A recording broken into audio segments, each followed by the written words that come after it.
Hey guys, Dr. Jeremy with The Active Life with a little brute tip for you. One thing that we see a lot of athletes with a lot of wrist, a lot of elbow, a lot of shoulder problems. And one of the things that we attribute that to is constantly being in a pronated position throughout their whole life, as well as in their training life. So we're gonna give you guys a couple tips today of just how to get out of that pronated and internally rotated shoulder position to help with your wrists, elbows, and shoulders.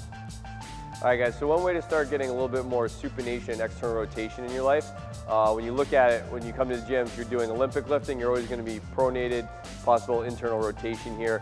Also, a lot of people do double overhand deadlift or sometimes only do one hand supinated. So we wanna get you supinated on both hands, and a great way to do that is to do a double supinated deadlift. So what you can do is just see Sean here, just grab that underhand grip, and he's just gonna start ripping some deadlifts, right? Everything else stays the same. Back stays nice and flat, hip loading all stays the same. Now we've just reversed the grip out. So a great way to start to work this in is to do your warm-up sets. If you are deadlifting, do some warm-up sets with a grip, with an underhand grip as well as an overhand grip. Another thing that you can do is just start working these into your recovery day pieces. It doesn't have to be heavy. We just want you guys getting some reps in. So aim for about 50 reps a week at relatively light weight. So when people are hanging from the bar, well, a lot of times you see with toes to bar, double overhand, pull-ups, double overhand. A lot of the gymnastics moves that we do, maybe we're doing some L hangs, we're gonna be double overhand. So we wanna start to break out of that. And you can think yourself, when was the last time I grabbed the bar underhanded? You can answer yourself too.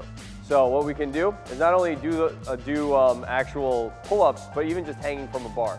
So Sean, if you just hop up there, right? We call this a supinated bar hang, right? And so all we're looking to do is get that hand nice and supinated. It's gonna cultivate a little bit more of an external rotation at the shoulder, and it's gonna start to stress some other tissues, right? What we wanna see people do is accumulate about a minute, 3 times a week. Again, you can start to build this into your warm-ups. Anytime you're going overhead or you're using your shoulders in other ways, you can start to accumulate 1 minute before that workout. All right, so all you bros out there in the middle of buff season, you don't want to hear any of this nonsense about deadlifting and hanging from bars. This is a great way to work in some supination, external rotation with your push-ups and your bicep curls. So what we're gonna do is we're gonna get Sean a nice planche position. So he's gonna point his fingers back towards his toes as much as possible. Again, supinating that wrist, getting external rotation, come all the way down, all the way up, right? If that's feeling crispy for you, you should spend more time doing it. So have you hop up. Another great way to get supinated, underhand curls, brah. Get it, right? So you might laugh, but this is a great way to cultivate some supination, right?